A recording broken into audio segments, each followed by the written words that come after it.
আসসালামু আলাইকুম ভিউয়ার, আশা করি সবাই ভালো আছেন। দেশ ও প্রবাস থেকে যারা ভিডিওটি দেখছেন তাদেরকে জানাই শুভেচ্ছা ও স্বাগতম।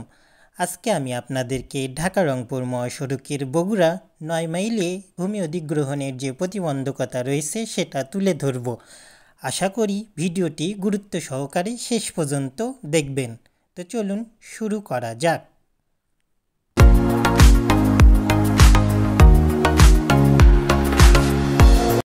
বগুড়া ৯ মাইল, এখানে ৬ লেন মহাসড়ক দৃশ্যমান হলেও একটি অংশে ৩টি লেন এখনও করা হয়নি, সেইটাই আপনাদেরকে দেখাচ্ছি এখন। ৯ মাইলে কাঁচা বাজারের আড়তের পর থেকেই দেখবেন যে এখানে একটি লেন দৃশ্যমান এবং সেই লেন দিয়েই যানবাহনগুলো চলাচল করছে। বাকি লেনগুলো করা হয়নি। এই স্থানকে ঘিরেই মূলত ভূমি অধিগ্রহণের জটিলতা সৃষ্টি হয়েছে। এই ভূমি অধিগ্রহণের জটিলতা এখানে অনেক দিন থেকেই রয়েছে। বলা যায় যে প্রায় ২ বছর হলো মহাসড়কটি ৬ লেনে রূপান্তরিত করা হয়। তবে ৬ লেনে রূপান্তরিত করা হলেও এই পাশের এই দোকানপাটগুলো দেখছেন যে এগুলোকে এখনও সরানো যায়নি। ভূমি অধিগ্রহণের জটিলতা মূলত এখানে রয়েছে। তবে এই ভূমি অধিগ্রহণের জটিলতা কতদিন থাকবে এইটা মূলত এখনও জানা যায়নি।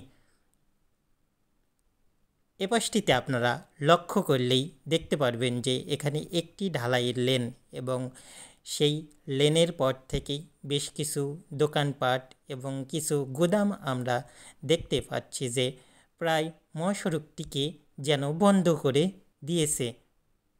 এখানে গাড়িগুলো চলাচলের একটা অসুবিধার সৃষ্টি হচ্ছে, যেটা আপনারা একটু লক্ষ্য করলেই দেখতে পারবেন যে একটি স্লো গাড়ি এলে অন্য গাড়িগুলো আস্তে আস্তে আসে। পাশাপাশি এই স্থানকে জটিলতার কারণে মহাসড়কটিও কিন্তু একটা যে সৌন্দর্য, সেই সৌন্দর্যর ব্যাঘাত ঘটেছে। আপনারা জানেন যে আলেঙ্গা রংপুর ৬ লেন মহাসড়ক প্রকল্পের আওতায় বগুড়ার ইতিমধ্যে ৯০% মতো কাজ শেষ হয়ে গেলেও বাকি যে 10% রয়েছে তার মধ্যে ৯ মাইলের এই একটি অংশ যেটা মূলত পড়ে।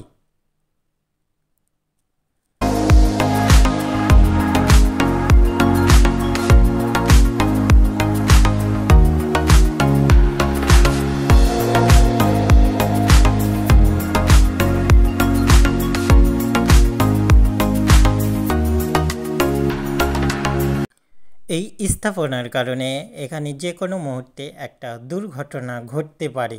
যেহেতু আপনারা এপাশে দেখতে পাচ্ছেন যে ৬টি লেন ইতিমধ্যে দৃশ্যমান এবং এই ৬টি লেন দিয়েই যেহেতু গাড়িগুলো চলাচল করছে, সেই লেন থেকে যখন গাড়ি এক লেনে চলে তখন কিন্তু একটা সমস্যার সম্মুখীন হয়। বিশেষ করে ওভার স্পিডে যে গাড়িগুলো থাকে সেই গাড়িগুলোই মূলত এই সমস্যাটি ভোগে।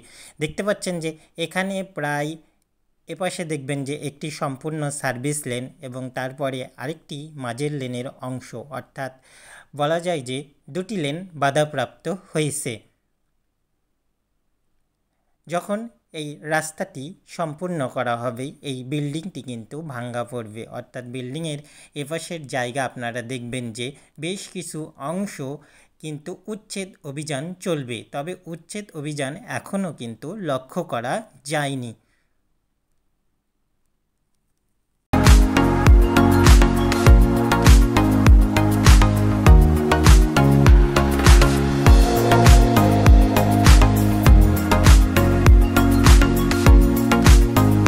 মহাসড়ক দিয়ে সামনের দিকে যাচ্ছি, আপনারা লক্ষ্য করবেন যে সামনের লেনগুলো ইতিমধ্যেই কমপ্লিট হয়েছে এবং ঢালাই করা হয়েছে।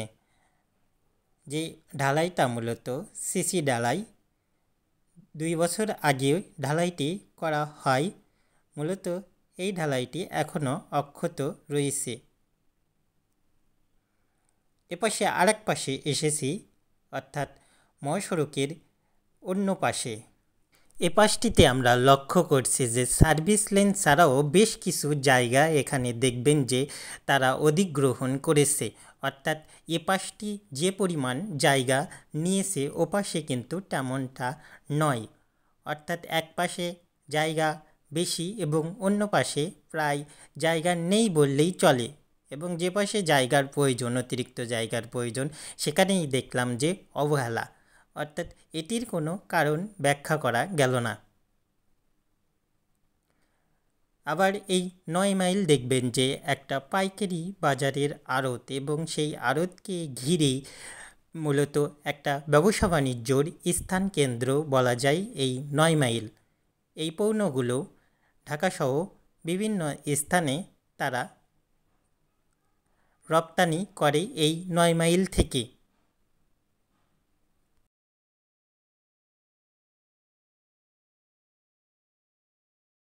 বন্ধুরা, আশা করি এই ভিডিওটি আপনাদের ভালো লাগবে। ভালো লাগলে অবশ্যই লাইক দিয়ে দেবেন, পাশাপাশি নতুন যারা দর্শক রয়েছে চ্যানেলটি সাবস্ক্রাইব করবেন।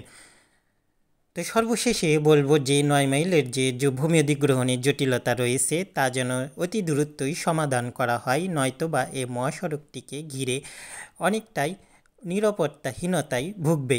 ধন্যবাদ সবাইকে, দেখা হবে অন্য কোনো ভিডিওয়।